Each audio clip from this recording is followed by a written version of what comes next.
ਨੂੰ ਆਖਦੇ ਹਾਂ। ਸੋ ਤੋਂ ਪ੍ਰੋਗਰਾਮ 'ਚ ਆਪ ਸਭ ਦਾ ਸਵਾਗਤ ਹੈ। ਮੈਂ ਰਾਜਕਰਮਵੀਰ ਸਿੰਘ ਅਪਡੇਟ ਕੈਲੀਫੋਰਨੀਆ ਲੈ ਕੇ ਹਾਜ਼ਰ ਹਾਂ। ਜੁੜ ਚੁੱਕੇ ਨੇ ਇਸ ਟਾਈਮ ਹਰਜੋਤ ਸਿੰਘ ਖਾਲਸਾ ਜੀ, ਸਵਾਗਤ ਹੈ ਜੀ। ਸਤਿ ਸ਼੍ਰੀ ਅਕਾਲ। ਸਤਿ ਸ਼੍ਰੀ ਅਕਾਲ, ਧੰਨਵਾਦ ਜੀ ਆਇਆਂ ਨੂੰ। ਪੰਜਾਬੀ ਰੇਡੀਓ USA ਦੇ ਜਿੰਨੇ ਵੀ ਸਰੋਤੇ ਸਾਡੇ ਸਾਰੇ ਹੀ AM ਸਟੇਸ਼ਨਸ, FM ਸਟੇਸ਼ਨਸ, ਘਰਾਂ ਦੇ ਵਿੱਚ ਰੇਡੀਓ ਸੈਟਸ ਦੇ ਰਾਹੀਂ, ਟੈਲੀਫੋਨ ਦੇ ਰਾਹੀਂ, ਫੇਸਬੁੱਕ, YouTube ਤੇ ਲਾਈਵ ਦੇਖ ਰਹੇ ਹੋ, ਸੁਣ ਰਹੇ ਹੋ, ਸਾਰਿਆਂ ਨੂੰ ਜੀ ਆਇਆਂ ਨੂੰ ਤੇ ਬਹੁਤ ਹੀ ਪਿਆਰ ਤੇ ਸਤਿਕਾਰ ਭਰੀ ਸਤਿ ਸ਼੍ਰੀ ਅਕਾਲ। ਸਰੋਤਿਓ, ਅੱਜ ਜੁਲਾਈ ਦੀ 1 ਤਰੀਕ ਦਿਨ ਸੋਮਵਾਰ ਆ।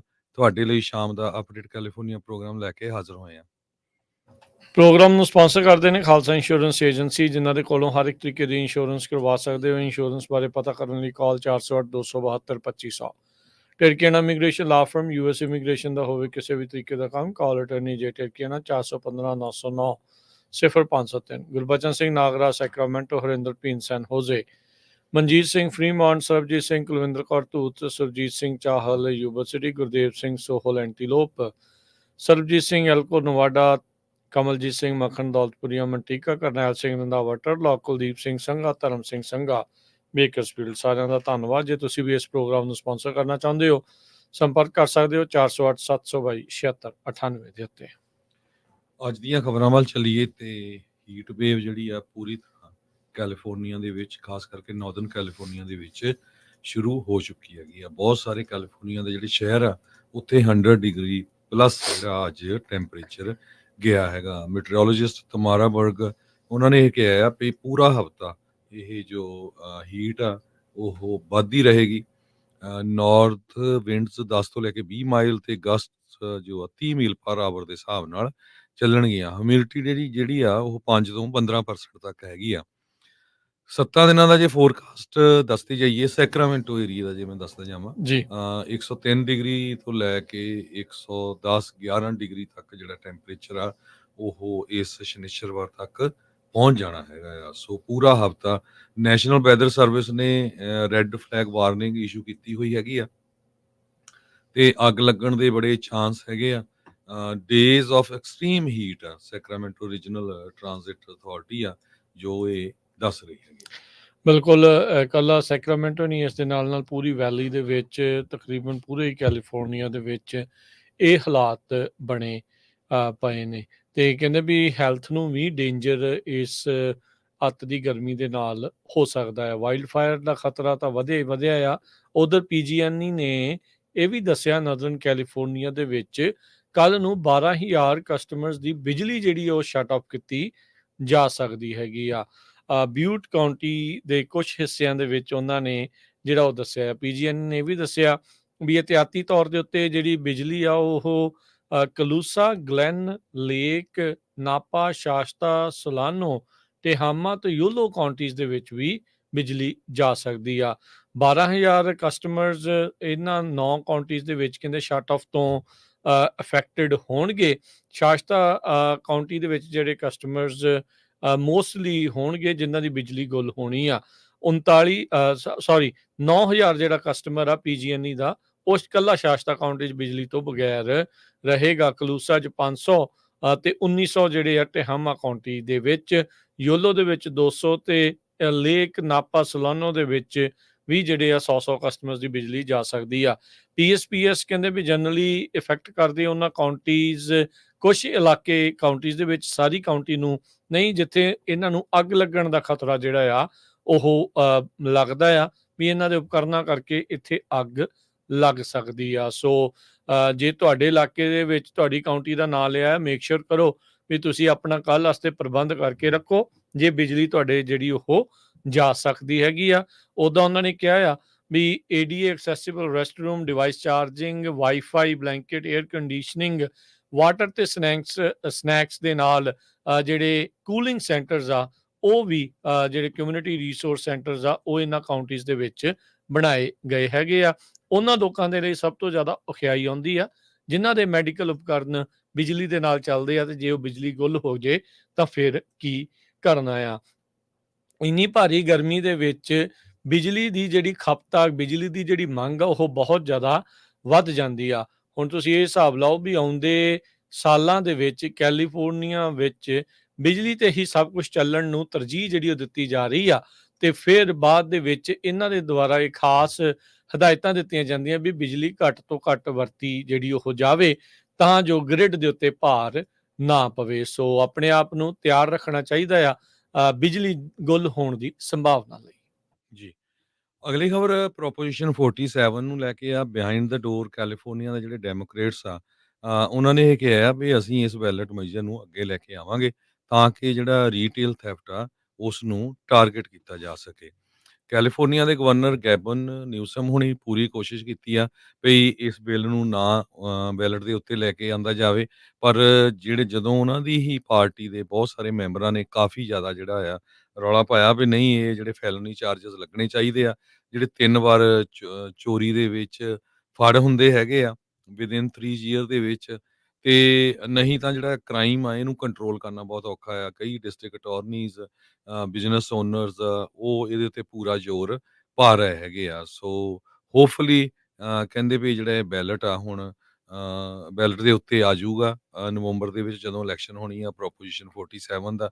ਤੇ 47% ਸਟੇਟ ਵੋਟਰਸ ਨੇ 2014 ਦੇ ਵਿੱਚ ਇਹਨੂੰ ਅਪਰੂਵ ਕੀਤਾ ਸੀ ਤਾਂ ਕਿ ਲੋਕਾਂ ਦੀ ਜਿਹੜੇ ਆ ਚੋਰੀ ਜਾਂ ਡਰੱਗ ਪੋਜੈਸ਼ਨ ਦੇ ਜਿਹੜੇ ਆਫੈਂਸਸ ਆ ਉਹਨਾਂ ਨੂੰ ਫੈਲਨੀਜ਼ ਤੋਂ ਘਟਾ ਕੇ ਮਿਸਡਮੀਨਰ ਯੂਜ਼ ਕੀਤਾ ਜਾ ਸਕੇ ਤਾਂ ਕਿ ਜਿਹੜੀਆਂ ਜੇਲ੍ਹਾਂ ਭਰੀਆਂ ਆ ਉਹਨਾਂ ਨੂੰ ਘਟਾਇਆ ਜਾ ਸਕੇ। ਪਰ ਇਹਦਾ ਅਸਰ ਬੁਰਾ ਇੰਨਾ ਹੋਇਆ ਵੀ ਹਰ ਇੱਕ ਨੇ ਜਿਹੜੀਆਂ ਚੋਰੀ ਕਰਨੀ ਸ਼ੁਰੂ ਕਰ ਦਿੱਤੀ ਤੇ ਉਹਨਾਂ ਨੂੰ ਕਿਸੇ ਤਰ੍ਹਾਂ ਜਿਹੜੇ ਆ ਕੋਈ ਅਰੈਸਟ ਵੀ ਨਹੀਂ ਕਰ ਸਕੇ। ਜਿਹੜੇ ਬਹੁਤ ਸਾਰੇ ਕੈਲੀਫੋਰਨੀਆ ਦੇ ਸ਼ਹਿਰ ਆ, ਖਾਸ ਕਰਕੇ ਸੈਨ ਫਰਾਂਸਿਸਕੋ, ਓਕਲੈਂਡ, ਉਹਨਾਂ ਦਾ ਜਿਹੜਾ ਬਹੁਤ ਬੁਰਾ ਹਾਲ ਹੋਇਆ ਹੈਗਾ। ਸੈਨ ਫਰਾਂਸਿਸਕੋ ਦੀ mayor London Breed, Los Angeles ਦੀ ਡਿਸਟ੍ਰਿਕਟ ਅਟਾਰਨੀ ਜਾਰਜ ਗੈਸਕੋਨ, ਉਹਨਾਂ ਦੀ ਬੜੀ ਟਫ ਆ ਇਸ ਵਾਰੀ ਰੀ ਇਲੈਕਸ਼ਨ ਦੀ ਜਿਹੜੀ ਵਿਡ ਹੈਗੀ ਆ। ਸੋ ਉਹਨਾਂ ਨੂੰ ਇਹਦਾ ਜਿਹੜਾ ਸਾਥ ਆ ਉਹ ਦੇਣਾ ਪਊਗਾ। ਜੀ, ਬਿਲਕੁਲ। ਸੋ 2 ਪੈਰਲਲ ਹੀ ਚੀਜ਼ਾਂ ਜਿਹੜੀਆਂ ਉਹ ਇੱਥੇ ਜਿਹੜੀਆਂ ਚੱਲ ਰਹੀਆਂ, ਜਿਸ ਵਿੱਚ ਇੱਕ ਤਾਂ ਪ੍ਰੋਪ 47 ਨੂੰ ਰਿਫਾਰਮ ਕਰਨ ਦੀ ਗੱਲ ਆ, ਦੂਜੇ ਪਾਸੇ ਡੈਮੋਕ੍ਰੇਟ ਲਾਅ ਮੇਕਰਸ ਕੁਛ ਆਪਣੇ ਪੱਧਰ ਦੇ ਉੱਤੇ ਇੱਕ ਇੱਦਾਂ ਦਾ ਬਿੱਲ ਲਿਆਉਣ ਬਾਰੇ ਸੋਚ ਰਹੇ ਆ ਤਾਂ ਜੋ ਇਸ ਬੈਲਟ ਮੈਜਰ ਦੀ ਕਹਿੰਦੇ ਆ ਵੀ ਲੋੜ ਨਾ ਪਵੇ। ਲਾਅ ਮੇਕਰਸ ਦਾ ਜਿਹੜਾ ਪਲਾਨ ਆ ਉਹ ਗੈਵਿਨ ਨਿਊਸਮ ਉਸ ਨੂੰ ਲੀਡ ਕਰ ਰਹੇ ਆ। ਉਹਨਾਂ ਦੀ ਉਹੀ ਸੋਚ ਆ ਵੀ ਘੱਟ ਲੋਕਾਂ ਨੂੰ ਅਸੀਂ ਜੇਲ੍ਹ ਦੇ ਪਿੱਛੇ ਜੇਲ੍ਹ ਦੇ ਵਿੱਚ ਘੱਲਣਾ ਆ। ਜਿਹੜਾ ਦੂਜਾ ਜਿਹੜਾ ਕੰਪੇਅਰਡ ਹੈਗਾ ਆ ਜਿਹੜਾ ਪ੍ਰੋਪ 47 ਨੂੰ ਵਿੱਚ ਸੋਧਾ ਕਰਨ ਵਾਲਾ, ਉਸ ਨੂੰ ਜਿਹੜਾ ਉਹ ਲੈ ਕੇ ਉੱਦਾਂ ਦੋਨਾਂ ਪ੍ਰਪੋਜ਼ਲ ਦੇ ਵਿੱਚ ਸ਼ਾਪ ਲਿਫਟਿੰਗ ਨੂੰ ਫੈਲਨੀ ਕਰਾਰ ਦੇਣ ਦੀ ਮੱਦ ਹੈਗੀ ਆ। ਜਿਹੜੇ ਬਾਰ-ਬਾਰ ਇਹੀ ਚੀਜ਼ ਕਰਦੇ ਆ ਤੇ ਫੈਂਟਨਲ ਦੇ ਨਾਲ ਸੰਬੰਧਿਤ ਜੇ ਕਿਸੇ ਦੇ ਉੱਤੇ ਚਾਰजेस ਆਉਂਦੇ ਆ ਤੇ ਉਹਨਾਂ ਨੂੰ ਵੀ ਸਜ਼ਾ ਸਖਤ ਕਰਨ ਦੀ ਗੱਲ ਰੱਖੀ ਗਈ ਹੈ। ਪਰ ਕਹਿੰਦੇ ਵੀ ਜਿਹੜਾ ਲਾਅ ਮੇਕਰਸ ਦਾ ਪਲਾਨ ਆ ਉਹ ਨੈਰੋਅਰ ਆ ਸਕੋਪ ਦੇ ਵਿੱਚ, ਉਹਦੇ ਵਿੱਚ ਘੱਟ ਚੀਜ਼ਾਂ ਜਿਹੜੀਆਂ ਉਹ ਰੱਖੀਆਂ ਆ। ਰੀਟੇਲਰਸ ਦਾ ਜਿਹੜਾ ਪਲਾਨ ਆ ਉਹ ਕਹਿੰਦੇ ਵੀ ਕਿਸੇ ਦੀ ਵੀ ਪਹਿਲਾਂ ਚੋਰੀ ਦੇ ਨਾਲ ਸੰਬੰਧਿਤ ਕਨਵਿਕਸ਼ਨ ਹੋਊਗੀ, ਚਾਹੇ ਉਹ ਕਈ ਸਾਲ ਪਹਿਲਾਂ ਕਿਉਂ ਨਾ ਹੋਈ ਹੋਵੇ, ਉਸ ਨੂੰ 3 ਸਟ੍ਰਾਈਕ ਪਾਲਿਸੀ ਦੇ ਵਿੱਚ ਕਾਊਂਟ ਜਿਹੜਾ ਉਹ ਕਰਨਾ ਚਾਹੀਦਾ ਹੈ ਤਾਂ ਜੋ ਉਹਨਾਂ ਨੂੰ ਹੋਰ ਸਖਤ ਸਜ਼ਾ ਦਿੱਤੀ ਜਾ ਸਕੇ। ਲਾਅ ਮੇਕਰਸ ਸਖਤ ਸਜ਼ਾ ਦੀ ਗੱਲ ਕਰ ਰਹੇ ਆ, ਪਰ ਜਿੱਦਾਂ ਤੁਸੀਂ ਦੱਸਿਆ ਵੀ ਉਹ 3 ਸਾਲਾਂ ਦੇ ਵਿੱਚ ਜਿਹੜੀ ਉਹ ਹੋਈ ਹੋਣੀ ਚਾਹੀਦੀ ਆ। ਸੋ ਇਹ ਇਸ ਟਾਈਮ ਆਪਸ ਵਿੱਚ ਸਿੰਘ ਜਿਹੜੇ ਉਹ ਫਸੇ ਆ। ਸੋ ਟਰਾਈ ਕਰ ਰਹੇ ਆ ਵੀ ਉਹ 3 ਸਾਲ ਵਾਲੀ ਨੂੰ ਹੀ ਜਿਹੜਾ ਉਹ ਲਿਆਂਦਾ ਜਾਵੇ ਤੇ ਜਿਹੜੀ ਕੋਈ ਵੀ ਟਾਈਮ ਦੇ ਉੱਤੇ ਚੋਰੀ ਵਾਲੀ ਚੀਜ਼ ਆ ਉਸ ਨੂੰ ਇਸ ਦੇ ਵਿੱਚੋਂ ਕੱਢਿਆ ਜਾਵੇ। ਪਰ ਜਿਹੜਾ ਬੈਲਟ ਮੈਜਰ ਆ ਉਹਦੇ ਵਿੱਚ ਜਿਹੜਾ ਕਿਸੇ ਵੀ ਟਾਈਮ ਦੇ ਉੱਤੇ ਚੋਰੀ ਕੀਤੀ ਦੇ ਵਿੱਚ ਇਹ ਐਡ ਆ ਸਟ੍ਰਾਈਕ ਵਾਲੀ ਜਿਹੜੀ ਗੱਲ ਹੈਗੀ ਆ। ਸੋ ਇਹ ਹੁਣ ਮੇਕ ਸ਼ੋਰ ਕਰਿਓ ਵੀ ਸਾਰੇ ਜਾਣੇ ਵੀ ਇਹ ਸਖਤ ਸਜ਼ਾ ਵਾਲੀ ਹੀ ਚੀਜ਼ ਆ ਉਹ ਆਪਣੇ ਮੋਹਰੇ ਆਵੇ। ਅਗਲੀ ਗੱਲ ਕਰੀਏ, ਕੈਲੀਫੋਰਨੀਆ ਦੇ ਵਿੱਚ ਗਨ ਸ਼ਾਪ ਦੇ ਜਿਹੜੇ ਕ੍ਰੈਡਿਟ ਕਾਰਡ ਸੇਲਸ ਆ ਉਸ ਨੂੰ ਕੈਲੀਫੋਰਨੀਆ ਹੁਣ ਟਰੈਕ ਕਰਨਾ ਸ਼ੁਰੂ ਕਰੇਗਾ। 17 ਹੋਰ ਸੂਬਿਆਂ ਨੇ ਅਜਿਹੇ ਕਾਨੂੰਨ ਪਹਿਲਾਂ ਹੀ ਜਿਹੜੇ ਆ ਉਹ ਪਾਸ ਕੀਤੇ ਆ ਜੋ ਕਿ ਇਸ ਨੂੰ ਰੋਕਦੇ ਆ ਵੀ ਤੁਸੀਂ ਇਸ ਤਰੀਕੇ ਨਾਲ ਦੇਖ ਨਹੀਂ ਸਕਦੇ। ਖਾਸ ਕਰਕੇ ਕਹਿੰਦੇ ਵੀ ਵੀਜ਼ਾ ਤੇ ਮਾਸਟਰ ਕਾਰਡ ਉਹਨਾਂ ਨੂੰ ਇਹ ਹੋਊਗਾ ਵੀ ਉਹ ਆਪਣੇ ਬੈਂਕ ਦੇ ਨਾਲ ਮਿਲ ਕੇ ਸਪੈਸ਼ਲ ਰੀਟੇਲ ਕੋਡਸ ਜਨਰੇਟ ਕਰਨਗੇ ਜਿਹੜੇ ਅਸਾਈਨ ਕੀਤੇ ਜਾਣਗੇ ਗਨ ਸਟੋਰਸ ਨੂੰ ਤਾਂ ਜੋ ਉਹਨਾਂ ਦੀਆਂ ਸੇਲਸ ਦੇ ਉੱਤੇ ਜਿਹੜੀ ਨਜ਼ਰ ਆ ਉਹ ਰੱਖੀ ਜਾਵੇ। ਨਵੇਂ ਕਾਨੂੰਨ ਦੂਜੇ ਪਾਸੇ ਕਹਿੰਦੇ ਆ ਵੀ ਉਹ ਐਗਜ਼ੈਕਟ ਆਪੋਜ਼ਿਟ ਹੋਣਗੇ ਜਾਰਜੀਆ, ਆਇਓਵਾ, ਟੈਨੇਸੀ ਤੇ ਵਾਇਓਮਿੰਗ ਦੇ ਵਿੱਚ ਜਿਹੜੇ ਸਪੈਸੀਫਿਕ ਗਨ ਸ਼ਾਪ ਕੋਡਸ ਆ ਉਸ ਦੇ ਨਾਲ ਸੰਬੰਧਿਤ। ਕਈ ਜਿਹੜੇ ਡੈਮੋਕ੍ਰੇਟ ਲਾਅ ਮੇਕਰਸ ਆ ਤੇ ਗਨ ਕੰਟਰੋਲ ਐਕਟਿਵਿਸਟ ਆ ਉਹ ਇਹ ਕਹਿੰਦੇ ਆ ਵੀ ਇਸ ਨਵੇਂ ਰੀਟੇਲ ਟਰੈਕਿੰਗ ਕੋਡ ਦੇ ਨਾਲ ਫਾਈਨੈਂਸ਼ੀਅਲ ਇੰਸਟੀਟਿਊਸ਼ਨਸ ਨੂੰ ਮਦਦ ਹੋਊਗੀ ਜੇ ਉਹਨਾਂ ਨੂੰ ਲੱਗਦਾ ਆ ਵੀ ਕੋਈ ਸਸਪੀਸ਼ੀਅਸ ਸ਼ੱਕੀ ਜਿਹੜੀ ਆ ਉਹ ਗਨ ਸੇਲ ਪਰਚੇਜ਼ ਆ ਉਹ ਹੋਈ ਆ ਲਾ ਐਨਫੋਰਸਮੈਂਟ ਏਜੰਸੀਆਂ ਦੀ ਮਦਦ ਦੇ ਲਈ। ਕੋਲੋਰਾਡੋ ਤੇ ਨਿਊਯਾਰਕ ਉਹਨਾਂ ਨੇ ਕੈਲੀਫੋਰਨੀਆ ਦੀ ਇਸ ਲੀਡ ਦੇ ਪਿੱਛੇ ਚੱਲਦੇ ਹੋਏ ਉਹਨਾਂ ਨੇ ਵੀ ਜਿਹੇ ਹੁਣ ਕਾਨੂੰਨ ਲਿਆਂਦੇ ਹੈਗੇ ਆ। ਸੋ ਬਹੁਤ ਸਾਰੇ ਜਿਹੜੇ ਰਿਪਬਲਿਕਨ ਲਾ ਮੇਕਰਸ ਤੇ ਗਨ ਰਾਈਟ ਐਡਵੋਕੇਟ ਆ ਉਹ ਇਹ ਚਿੰਤਾ ਪ੍ਰਗਟਾ ਰਹੇ ਆ ਵੀ ਰੀਟੇਲ ਜਿਹੜੇ ਕੋਡ ਦੇ ਨਾਲ ਅਨਵਾਰੰਟਡ ਸਸਪੀਸ਼ਨ ਬਗੈਰ ਮਤਲਬ ਤੋਂ ਜਿਹੜਾ ਸ਼ੱਕ ਆ ਗਨ ਬਾਇਰਸ ਦੇ ਉੱਤੇ ਵਧੇਗਾ ਜਿਨ੍ਹਾਂ ਨੇ ਕੁਝ ਵੀ ਗਲਤ ਨਹੀਂ ਕੀਤਾ ਹੈਗਾ। ਸੋ ਕਹਿੰਦੇ ਵੀ ਅਸੀਂ ਪਿਛਲੇ 16 ਮਹੀਨਿਆਂ ਦੇ ਵਿੱਚ 17 ਸਟੇਟਾਂ ਨੇ ਜੀਓਪੀ ਖਾਸ ਕਰਕੇ ਜਿੱਥੇ ਲੀਡ ਕਰਦੀ ਆ ਉੱਥੇ ਉਹਨਾਂ ਦੀ ਮੈਜੋਰਟੀ ਆ ਉਹਨਾਂ ਨੇ ਅਜਿਹੇ ਮੈਜਰਸ ਪਾਸ ਕੀਤੇ ਆ ਜੋ ਫਾਇਰ ਆਰਮ ਸਟੋਰ ਕੋਡ ਜਾਂ ਉਸ ਦੀ ਵਰਤੋਂ ਆ ਉਸ ਨੂੰ ਲਿਮਿਟ ਕਰ ਸਕਣ। ਪਰ ਕੈਲੀਫੋਰਨੀਆ ਦੇ ਵਿੱਚ ਇਹ ਹੁਣ ਸ਼ੁਰੂ ਹੋਇਆ ਆ। ਇੱਥੇ ਕ੍ਰੈਡਿਟ ਕਾਰਡ ਸੇਲਸ ਜਿਹੜੀਆਂ ਗਨ ਸ਼ਾਪ ਦੀਆਂ ਆ ਉਸ ਨੂੰ ਹੁਣ ਟਰੈਕ ਕੀਤਾ ਜਾਵੇਗਾ। ਅਗਲੀ ਖਬਰ ਵੱਲ ਚੱਲੀਏ ਤੇ ਅੱਜ ਤੋਂ ਕੈਲੀਫੋਰਨੀਆ ਦੇ ਵਿੱਚ ਜਿਹੜਾ ਗੈਸ ਟੈਕਸ ਆ 2 ਸੈਂਟ ਹੋਰ ਵੱਧ ਗਿਆ ਹੈਗਾ। ਸੈਂਡੀਗੋ ਦੇ ਵਿੱਚ ਐਵਰੇਜ ਗੈਸ ਦੀ ਪ੍ਰਾਈਸ $4.82 ਹੋ ਗਈ ਆ। 58 ਸੈਂਟ ਪਰ ਗੈਲਨ ਕੈਲੀਫੋਰਨੀਆ ਸਟੇਟ ਦੇ ਵਿੱਚ ਐਕਸਾਈਜ਼ ਟੈਕਸ ਹੈਗਾ ਆ। 2 ਸੈਂਟ ਵਧਿਆ ਵੀ ਇਹਦਾ ਮਤਲਬ ਇਹ ਆ ਵੀ ਜੇ 12 ਗੈਲਨ ਤੁਸੀਂ ਭਰਾਣੀ ਹੋਵੇ ਤੇ 25 ਸੈਂਟ ਤੁਹਾਨੂੰ ਐਕਸਟਰਾ ਹੋਰ ਦੇਣੇ ਪਊਗੇ। ਇਹ ਨਹੀਂ ਪਤਾ ਵੀ ਉਹ ਪੈਸੇ ਜਾਣੇ ਕਿੱਥੇ ਹੈਗੇ ਆ ਤੇ ਨਾ ਹੀ ਇਹ ਲੱਗਦਾ ਆ ਵੀ ਇਹ ਜਿਹੜਾ ਐਕਸਟਰਾ ਟੈਕਸ ਵਧਾਇਆ ਉਹ ਘਟੂਗਾ। ਜੋ ਸਿਲਵਰਮੈਨ ਇਕਨੋਮਿਕਸ ਦੇ ਪ੍ਰੋਫੈਸਰ ਹੈਗੇ ਸੈਂਡੀਗੋ ਏਰੀਆ ਦੇ ਵਿੱਚ ਉਹਨਾਂ ਨੇ ਕਿਹਾ ਵੀ ਪਤਾ ਨਹੀਂ ਵੀ ਜਿਹੜਾ ਗੈਸ ਆ ਇਹਦੇ ਉੱਤੇ ਇੰਨਾ ਜ਼ਿਆਦਾ ਟੈਕਸ ਜਿਹੜੇ ਕੈਲੀਫੋਰਨੀਆ ਵਾਲੇ ਕਿਉਂ ਲਾ ਰਹੇ ਹੈਗੇ ਆ। ਅਕੋਰਡਿੰਗ ਟੂ ਜਿਹੜਾ ਡਾਟਾ ਆ ਕੈਲੀਫੋਰਨੀਆ એનર્ਜੀ ਕਮਿਸ਼ਨ ਦਾ ਉਹਨਾਂ ਨੇ ਇਹ ਕਿਹਾ ਸੋਮਵਾਰ ਤੋਂ drivers 90 cent taxes per gallon ਦੇ ਗੈਸ ਦੇ ਉੱਤੇ ਦੇਣਗੇ।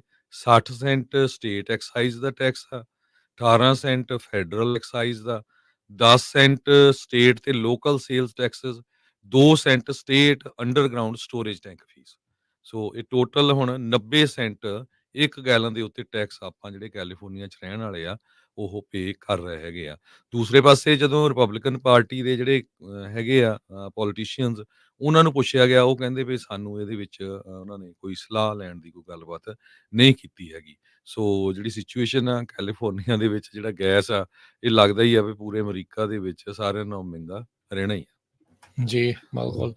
ਅਗਲੀ ਜਿਹੜੀ ਖਬਰ ਉਸ ਦੇ ਉੱਤੇ ਨਜ਼ਰ ਮਾਰੀਏ ਕੈਲੀਫੋਰਨੀਆ ਦੇ ਵੋਟਰਸ ਕਹਿੰਦੇ ਡਿਸਾਈਡ ਕਰਨਗੇ ਵੀ ਹੈਲਥ ਕੇਅਰ ਟੈਕਸ ਦੇ ਵਿੱਚ ਕਿਸ ਦੀ ਜਿੱਤ ਹੁੰਦੀ ਆ, ਗੈਵਿਨ ਨਿਊਸਮ ਦੀ ਜਾਂ ਡਾਕਟਰਸ ਦੀ। ਕਹਿੰਦੇ ਵੀ ਹੈਲਥ ਕੇਅਰ ਇੰਡਸਟਰੀ ਦੇ ਦੁਆਰਾ ਇੱਕ ਮੈਜਰ ਲਿਆਂਦਾ ਜਾ ਰਿਹਾ ਨਵੰਬਰ ਦੇ ਬੈਲਟ ਦੇ ਵਿੱਚ ਜਿਸ ਦੇ ਨਾਲ ਮੈਡੀਕਲ ਦੇ ਲਈ ਹੋਰ ਜ਼ਿਆਦਾ ਮਨੀ ਰੇਜ਼ ਹੋਊਗੀ ਤੇ ਇੱਕ ਜਿਹੜੇ ਬਲਾਕ ਲਾਅ ਮੇਕਰਸ ਦਾ ਆ ਉਹ ਕਹਿੰਦੇ ਵੀ ਉਸ ਨੂੰ ਸਪੈਂਡਿੰਗ ਕਰਨ ਦੇ ਲਈ ਵੀ ਉਸ ਨੂੰ ਬਲੌਕ ਕਰਨਗੇ ਲਾਅ ਮੇਕਰਸ ਨੂੰ ਵੀ ਇਹ ਜੇ ਰਾਸ਼ੀ ਹੁੰਦੀ ਆ ਸਪੈਂਡ ਜਿਹੜੀ ਉਹ ਕਿੱਥੇ ਕਰਨੀ ਜਾਣੀ ਆ ਗਵਰਨਮੈਂਟ ਸਰਵਿਸਿਜ਼ ਦੇ ਉੱਤੇ ਨਾ ਵਰਤੀ ਜਾਵੇ ਉਸ ਦੇ ਉੱਤੇ ਬਲੌਕ ਲੱਗਣਾ ਚਾਹੀਦਾ ਆ। ਬਿਲੀਅਨਸ ਆਫ ਡਾਲਰ ਕਹਿੰਦੇ ਆ ਇਸ ਟਾਈਮ ਜਿਹੜੇ ਲਾਈਨ ਦੇ ਉੱਤੇ ਲੱਗੇ ਹੋਏ ਆ। ਇਹ ਕਹਿੰਦੇ ਵੀ ਨਵੰਬਰ ਦੇ ਵਿੱਚ ਹੁਣ ਕੈਲੀਫੋਰਨੀਆ ਦੇ ਵੋਟਰਸ ਆ ਇਹ ਵੇਖਣਗੇ ਵੀ ਜਿਹੜਾ ਸਪੈਸ਼ਲ ਟੈਕਸ ਡਾਲਰਸ ਆ ਉਹ ਹੁਣ ਜਨਰਲ ਗਵਰਨਮੈਂਟ ਫੰਡ ਦੇ ਵਿੱਚ ਜਾਊਗਾ ਜਾਂ ਅਸਲ ਵਿੱਚ ਮੈਡੀਕਲ 'ਚ ਵਰਤਿਆ ਜਾ ਸਕਦਾ ਆ। ਇਸ ਬਜਟ ਡੀਲ ਦੇ ਤਹਿਤ ਜਿਹੜੇ ਗਵਰਨਰ ਨਿਊਸਮ ਆ ਉਹਨਾਂ ਨੇ ਸਾਈਨ ਕੀਤਾ ਸੀ ਸੈਟਰਡੇ ਨੂੰ $2 ਬਿਲੀਅਨ 2026 ਤੱਕ ਇਸ ਦੇ ਵਿੱਚ ਜਾਵੇਗਾ। ਇਨਕਰੀਜ਼ ਪੇਮੈਂਟ ਹੋਣਗੀਆਂ ਡਾਕਟਰਸ ਨੂੰ ਤੇ ਹੈਲਥ ਕੇਅਰ ਪ੍ਰੋਵਾਈਡਰਸ ਨੂੰ ਜਿਹੜੇ ਮੈਡੀਕਲ ਦੇ ਜਿਹੜੇ ਪੇਸ਼ੈਂਟਸ ਆ ਦੇਖਦੇ ਨੇ। ਕਹਿੰਦੇ ਵੀ ਇਹਦੇ ਨਾਲ ਉਹਨਾਂ ਨੂੰ ਇਹ ਇਨਕਰੇਜ ਕੀਤਾ ਜਾਊਗਾ ਵੀ ਹੋਰ ਜ਼ਿਆਦਾ ਲੋ ਇਨਕਮ ਪੇਸ਼ੈਂਟਸ ਆ ਉਹਨਾਂ ਨੂੰ ਦੇਖਿਆ ਕਰਨ। ਇਸ ਡੀਲ ਕਹਿੰਦੇ ਰਿਲਾਈ ਕਰਦੀ ਹੈ ਸਪੈਸ਼ਲ ਟੈਕਸ ਦੇ ਉੱਤੇ ਜਿਹੜੀ ਹੈਲਥ ਇੰਸ਼ੋਰੈਂਸ ਕੰਪਨੀਜ਼ ਪੇ ਕਰਦੀਆਂ ਆ। ਪਰ ਕਹਿੰਦੇ ਵੀ ਹੁਣ ਆ ਰਹੀਆਂ ਇਲੈਕਸ਼ਨਸ ਦੇ ਵਿੱਚ ਇਹ ਸਾਰਾ ਕੁਝ ਅਨਡੂ ਕੀਤਾ ਜਾ ਸਕਦਾ ਆ ਤੇ ਜਿਹੜੀਆਂ ਕੁਝ ਪੇਮੈਂਟ ਇਨਕਰੀਜ਼ ਦੇ ਨਾਲ ਜਿਹੜਾ ਬਜਟ ਦੇ ਵਿੱਚ ਆ ਲੋ ਇਨਕਮ ਫੈਮਿਲੀਜ਼ ਤੇ ਯੰਗ ਚਿਲਡਰਨ ਜਿਹੜੇ ਆ ਉਹਨਾਂ ਉਹ ਜਿਹੜੇ ਇਸ ਇੰਸ਼ੋਰੈਂਸ ਤੋਂ ਵਾਂਝੇ ਜਿਹੜੇ ਉਹ ਹੋਰ ਰਹਿ ਸਕਦੇ। ਕਹਿੰਦੇ ਵੀ ਇਸ ਬੈਲਟ ਇਨੀਸ਼ੀਏਟਿਵ ਨੂੰ ਸਾਰੀ ਹੈਲਥ ਕੇਅਰ ਇੰਡਸਟਰੀ ਜਿਹੜੀ ਸਪੋਰਟ ਕਰ ਰਹੀ ਆ ਤੇ ਨਿਊਸਮ ਨੂੰ ਤਾਂ ਜੋ ਜਿਹੜਾ ਨਿਊਸਮ ਨੇ ਪ੍ਰੋਮਿਸ ਕੀਤਾ ਸੀਗਾ ਪਿਛਲੇ ਸਾਲ ਉਸ ਦੇ ਨਾਲ ਪੱਕੇ ਤੌਰ ਦੇ ਉੱਤੇ ਜਿਹੜੀ ਮਨੀ ਆ ਉਹ ਸਿਕਿਉਰ ਹੋ ਸਕੇ ਹੈਲਥ ਕੇਅਰ ਦੇ ਲਈ ਰਾਦਰ ਦੈਨ ਫਿਊਚਰ ਲਾ ਮੇਕਰਸ ਦੇ ਲਈ ਜਿਹੜੇ ਕਿ ਪ੍ਰਿਜ਼ਨਸ ਪਾਰਕਸ ਰੋਡਸ ਜਾਂ ਹੋਰ ਸਰਵਿਸਿਜ਼ ਉੱਤੇ ਉਹ ਰਾਸ਼ੀ ਵਰਤਦੇ ਨੇ। ਕੈਲੀਫੋਰਨੀਆ ਦੇ ਗਵਰਨਰ ਗੈਬਨ ਨਿਊਸਮ ਨੇ ਉਸ ਬਜਟ ਨੂੰ ਸਾਈਨ ਕਰ ਦਿੱਤਾ ਹੈ ਜਿਹਦੇ ਵਿੱਚ 46.8 ਬਿਲੀਅਨ ਡਾਲਰ ਦਾ ਘਾਟਾ ਹੈਗਾ। 16 ਬਿਲੀਅਨ ਡਾਲਰ ਦੀ ਸਪੈਂਡਿੰਗ ਕੱਟਸ ਕੀਤੀ ਗਈ ਆ। ਟੈਂਪਰੇਰੀਲੀ ਟੈਕਸਸ ਕੁਝ ਬਿਜ਼ਨੈਸਸ ਦੇ ਉੱਤੇ ਇਨਕਰੀਜ਼ ਕੀਤੇ ਗਏ ਹੈਗੇ ਆ। ਲਾ ਮੇਕਰਸ ਨੇ ਪਿਛਲੇ ਬੁੱਧਵਾਰ ਨੂੰ ਇਹ ਜਿਹੜਾ ਬਜਟ ਆ ਉਹ ਪਾਸ ਕਰ ਦਿੱਤਾ ਸੀ ਤੇ ਇਹਦੇ ਸੰਬੰਧ ਦੇ ਵਿੱਚ ਜਿਹੜੇ ਰਿਪਬਲਿਕਨਸ ਆ ਉਹ ਕਹਿੰਦੇ ਵੀ ਸਾਡੇ ਨਾਲ ਕੋਈ ਵੀ ਜਿਹੜਾ ਇਸ ਇਸ਼ੂ ਦੇ ਉੱਤੇ ਸਮਝੌਤਾ ਨਹੀਂ ਹੋਇਆ ਹੈਗਾ। ਡੈਫਿਸਿਟ ਜਿਹੜਾ 2023 ਦੇ ਵਿੱਚ 32 ਬਿਲੀਅਨ ਡਾਲਰ ਦਾ ਸੀਗਾ, ਇਹ ਹੁਣ ਵੱਧ ਕੇ ਕਾਫੀ ਜ਼ਿਆਦਾ ਹੋ ਗਿਆ ਸੀ। ਸੋ ਕੱਟ ਕਾਫੀ ਚੀਜ਼ਾਂ ਦੇ ਵਿੱਚ ਲੱਗਣੇ ਹੈਗੇ ਇਸ ਵਾਰੀ ਗਵਰਨਮੈਂਟ ਦੇ ਜਿਹੜੇ ਪ੍ਰੋਗਰਾਮ ਹੈਗੇ ਆ, ਤੇ ਜਿਹੜੇ ਬਿਜ਼ਨੈਸਸ 1 ਮਿਲੀਅਨ ਡਾਲਰ ਰੈਵਨਿਊ ਤੋਂ ਵੱਧ ਬਣਾਉਂਦੇ ਹੈਗੇ ਆ ਉਹਨਾਂ ਦੇ ਉੱਤੇ ਜਿਹੜਾ ਆ ਕੁਛ ਟੈਕਸ ਲੱਗਣ ਜਾ ਰਿਹਾ ਆ, ਤੇ ਜਿਹਦਾ ਜਿਹੜਾ ਕ੍ਰਿਟਿਸਿਜ਼ਮ ਆ ਉਹ ਕੈਲੀਫੋਰਨੀਆ ਦੇ ਗਵਰਨਰ ਦਾ ਵੀ ਹੋ ਰਿਹਾ ਹੈਗਾ ਆ। ਕਹਿੰਦੇ ਕਈ ਜਿਹੜੇ ਸੋਸ਼ਲ ਸੇਫਟੀ ਨੈਟ ਪ੍ਰੋਗਰਾਮਸ ਆ ਉਹ ਕੱਟ ਹੋਣ ਜਾ ਰਹੇ ਹੈਗੇ। ਜੀ ਬਿਲਕੁਲ। ਤੇ ਨਾਲ ਹੀ ਆਪਣੇ ਸਰੋਤਿਆਂ ਨੂੰ, ਦਰਸ਼ਕਾਂ ਨੂੰ ਦੱਸ ਜਾਈਏ, ਕੱਲ ਜਿਹੜੇ ਸਿੱਖ ਇਤਿਹਾਸਕਾਰ, ਸਿੱਖ ਹਿਸਟੋਰੀਅਨ ਅਜਮੇਰ ਸਿੰਘ ਜੀ ਆਪਣੇ ਕੋਲ ਪਹੁੰਚੇ ਸੀ।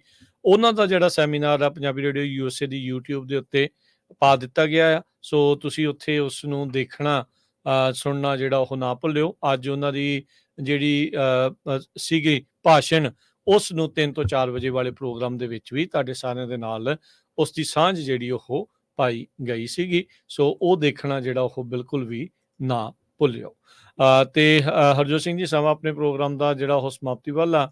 ਜਾਂਦੇ ਜਾਂਦੇ ਜੇ ਆਪਾਂ ਮਾਰਕੀਟਸ ਦਾ ਵੀ ਹਾਲ ਦੱਸਦੇ ਜਾਈਏ, ਅੱਜ ਵੀਕ ਦੀ ਸ਼ੁਰੂਆਤ ਦੇ ਵਿੱਚ ਡਾਓ ਜੋਨ 51 ਪੁਆਇੰਟ ਵੱਧ ਕੇ 39,170 ਤੇ ਬੰਦ ਹੋਇਆ। S&P 15 ਪੁਆਇੰਟ ਵੱਧ ਕੇ 5475, ਨੈਸਡੈਕ 147 ਪੁਆਇੰਟ ਵੱਧ ਕੇ 17,879 ਤੇ ਬੰਦ ਹੋਇਆ। ਸੋਨੇ ਦਾ ਭਾਅ $2342 ਪ੍ਰਤੀ ਆਉਂਸ, ਕੱਚੇ ਤੇਲ ਦੀ ਕੀਮਤ $83 ਪ੍ਰਤੀ ਬੈਰਲ, 10 ਈਅਰ ਯੀਲਡ 4.45% ਦੇ ਉੱਤੇ ਰਹੀ।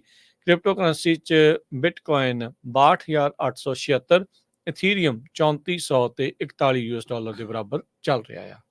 $1 ਦੇ ਬਰਾਬਰ ਇੰਡੀਆ ਦੇ 83 ਰੁਪਏ ਤੇ 44 ਪੈਸੇ ਰਹੇ ਆ। $1 ਦੇ ਬਰਾਬਰ ਪਾਕਿਸਤਾਨ ਦੇ 279 ਰੁਪਏ ਤੇ 6 ਪੈਸੇ, ਤੇ $1 ਦੇ ਬਰਾਬਰ ਕੈਨੇਡਾ ਦੇ $1 ਤੇ 37 ਸੈਂਟ। ਪ੍ਰੋਗਰਾਮ ਦੀ ਇੱਥੇ ਸਮਾਪਤੀ। ਮੇਰੇ ਰਾਜਕਰਨਵੀਰ ਸਿੰਘ ਵੱਲੋਂ ਤੇ ਹਰਜੋਤ ਸਿੰਘ ਵੱਲੋਂ ਸਭ ਨੂੰ ਪਿਆਰ ਭਰੀ ਨਿੱਘੀ ਸਤਿ ਸ੍ਰੀ ਅਕਾਲ। ਜਿਉਂਦੇ ਵਾਸਤੇ ਰਹੋ, ਹੱਸਦੇ ਖੇਡਦੇ ਰਹੋ, ਸੁਣਦੇ ਰਹੋ, ਦੇਖਦੇ ਰਹੋ ਪੰਜਾਬੀ ਰੇਡੀਓ USA।